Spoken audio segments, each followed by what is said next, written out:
Dans cette vidéo, nous allons voir la correction d'un exercice qui fait partie de la restitution des connaissances pour l'unité de géologie. Ce genre d'exercice nous permet bien sûr de réviser rapidement les notions traitées dans les différents chapitres de cette unité. Donc la première question quand vous voyez, c'est un QCM. Je pense que vous êtes déjà habitué à ce genre de questions, donc je ne vais pas rappeler comment faire.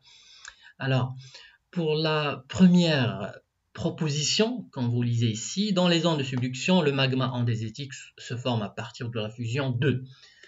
Donc, je vous recommande d'arrêter la vidéo pour lire les propositions et choisir la bonne réponse, bien sûr. Donc, ici, on a 4 suggestions.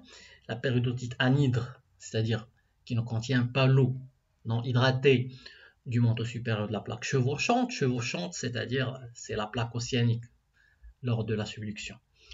Ou bien la péridotite hydratée, c'est-à-dire qui contient l'eau, toujours du manteau supérieur de la plaque chevauchante. C'est la péridotite hydratée, mais de la lithosphère subduite, c'est-à-dire enfouie, ou finalement la péridotite anhydre de la lithosphère subduite.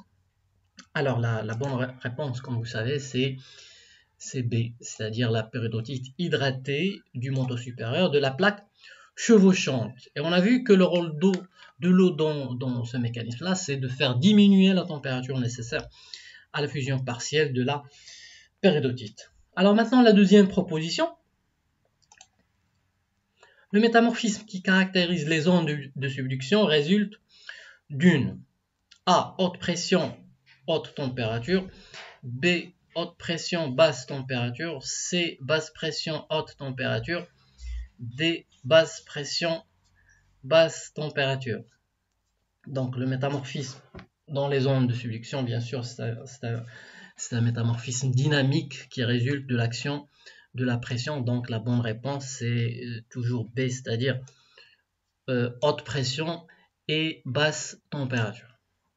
Troisième proposition, la formation des chaînes d'obduction est le résultat de. Donc, comme vous savez, l'obduction, c'est quand une lithosphère ou bien une plaque océanique chevauche ou bien remonte sur une autre de nature continentale. Et de ce fait, la bonne réponse sera toujours B, c'est-à-dire le déplacement d'une lithosphère océanique au-dessus, c'est-à-dire au-dessus d'une lithosphère continentale. Quatrième proposition, ou bien quatrième proposition, l'anatexie. L'anatexie, c'est la fusion partielle, accompagnée de la formation de la migmatite, est un phénomène qui aboutit à la formation d'un magma granitique, aboutit à la fusion partielle de la péridotite, à la formation de roches métamorphiques, ou enfin résulte d'une augmentation de la pression et de la température lors de la subduction.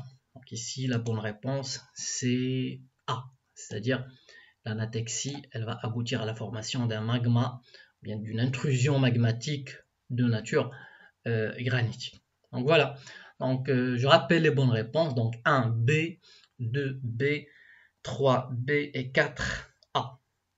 Donc maintenant on va passer à la deuxième question.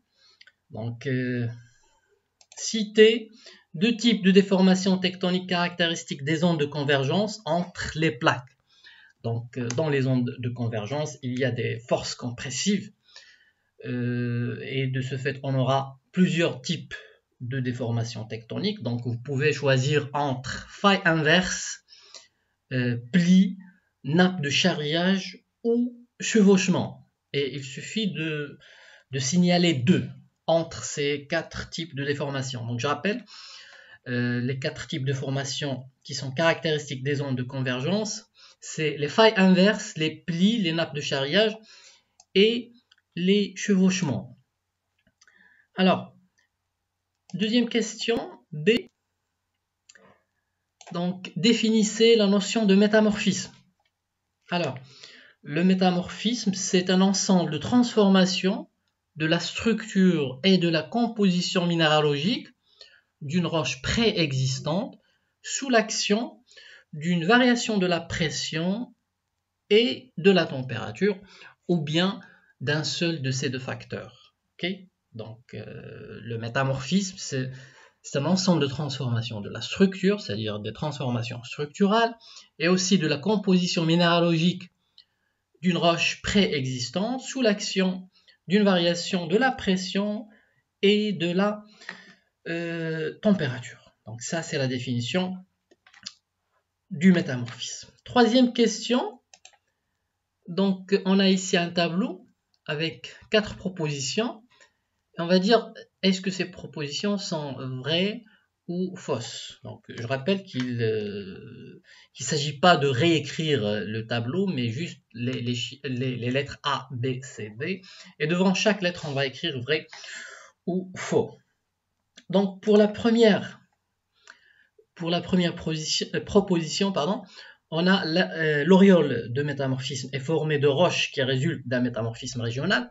Donc le métamorphisme régional, on l'appelle aussi métamorphisme thermodynamique, c'est-à-dire qui résulte d'une élévation de la pression et de la température.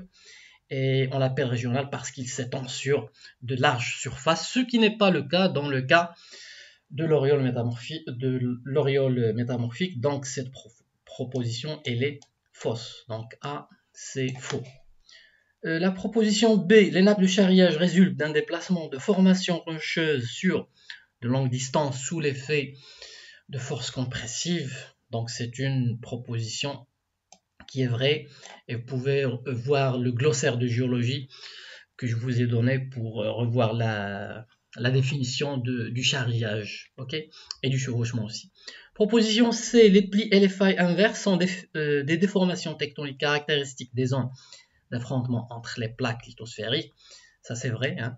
Ça rappelle un petit peu la question précédente, citer 2 types de déformations tectoniques. Donc on a déjà dit que les plis et les failles inverses caractérisent les zones d'affrontement, c'est-à-dire de convergence entre les plaques. Dernière proposition, la schistosité est une structure caractéristique des roches métamorphiques qui apparaît dans les conditions extrêmes du métamorphisme. Extrême, c'est-à-dire maximum de pression et de température. Ça, bien sûr, c'est faux, parce que la schistosité apparaît déjà dans une faible intensité de métamorphisme.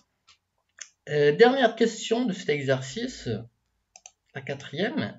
La figure ci-contre représente un schéma simplifié de la subduction. Il faut recopier les numéros de cette figure et donner le nom qui correspond à chaque numéro, bien sûr. Donc ici on voit 1, 2, 3 et 4.